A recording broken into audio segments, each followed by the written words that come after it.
الحمد لله رب العالمين والصلاة والسلام على رسوله الكريم أما بعد.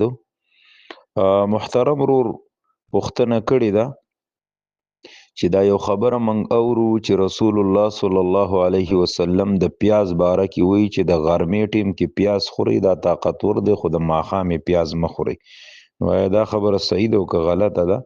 نو داسې هیڅ روایت خو زما ذهن کې نشته دی او نه داسې څه که دومره مشهور روایت وي نو محدثینو به ذکر کړی وي. نو دا اصل یو خبره ده.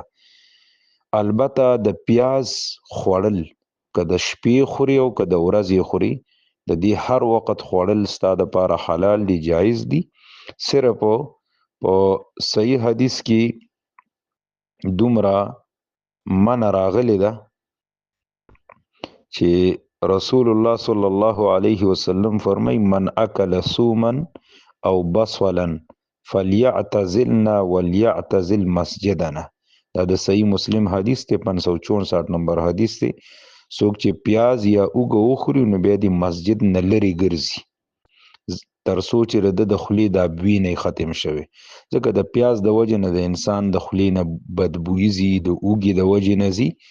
نو د مسجد کې ملائکی نور مسلمانانی نو ستا د خولې نه به بدبویي ځي، نو هغوی ته به اذیت او تکلیف ورسي. نو دغه وخت کې خوړل چې کوم دی دا نه دی پکار. باقی نور په دې کې داسې څه منع وغیره خبره چې کوم دی هغه نشته او دغه خبره ثابت نه ده. ها یو روایت شته دی، روایت کې دا راغلی چې جاء رجل الى النبي صلی الله علیه وسلم فشکا الیه قلة الولد. نبی علیہ الصلوۃ والسلام له یو کس رالو شکایت ورته وکړي چې یا رسول الله زما بچی نشته دی. فامره باکل البیض والبصل.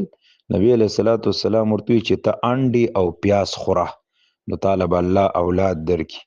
خو دغه روایت باره کې محدثین وی ابن حبان رحمت الله علیه لیکلی موضوع بلا شک، یقینی خبره ده چې دا موضوعی د ځان نه جوړ کړی شوی روایت دی. دا اللؤال المصنوعه فی الاحادیث الموضوعه کې امام سیوطی رحمت الله علیه را نقل کړي، دویم جلد صفحه 198 کې. والله اعلم. هذا بالله التوفیق.